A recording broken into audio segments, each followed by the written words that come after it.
i així es permetia que el Peralada li retallés un puntet. Aquí tenim les imatges a l'Olímpic de Terrassa. 21 jornades després, 14 victòries després i 7 empats després, la Unió Esportiva Olot va perdre, primer de tot amb aquest gol de Marc Deval, del Terrassa, primer gol amb la samarreta dels vermells, que aconseguia just abans del descans, per tant, cop psicològic per al conjunt de Ramon Maria Calderé. El Terrassa, tot i així, va continuar atacant. La primera part, la veritat, bastant igualada en aquest sentit, molta igualtat, tal com podem veure en els partits entre grans rivals de la tercera divisió. Sí, més perquè els dos proposen molt bon futbol.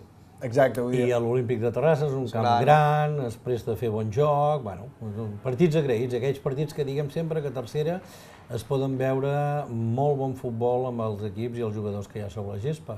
Doncs com dèiem, ens recorda una mica l'empat a 0 amb la Pobla del Peralada, per exemple, etc. I aquí veiem un dels genis de la categoria, sense cap mena de dubte, Àlex Fernández, que aconseguia el 2-0 en el marcador. Llavors la Unió Esportiva Olot estiraria, jugaria bastant més ofensiu, i aquí Marc Mas, que pescava la pilota, i aconseguia marcar novament una altra jornada més, per tal de retallar distàncies, si més no, i aconseguir que els darrers minuts del partit tinguessin emoció. Xavi Ginard, aquí veiem com salva a la Unió Esportiva Olot del tercer. No va poder salvar-lo del partit, però sí com a mínim del tercer. Correcte, hi va haver-hi alguna ocasió més a les acaballes, però finalment, doncs bé, la Unió Esportiva Olot de Ramon Maria Calderé, que 21 jornades...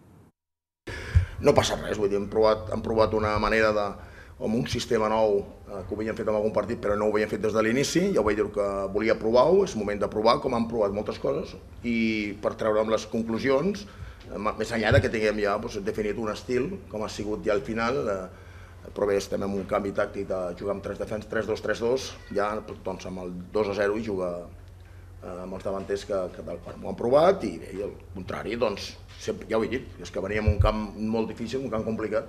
El que m'estranya un cop més, una setmana més, és que amb un rival de tanta identitat que la té i de grans jugadors que els tenen, i el Vaques, que també el vaig tenir de jugar a Badalona, un bon entrenador, m'estranya la situació en què estan, m'entens? Però clar, la Lliga no val un partit, no val dos, no val tres. La Lliga ja ho he dit, una carrera de fons, la Lliga són 38 partits, no 3 ni 2.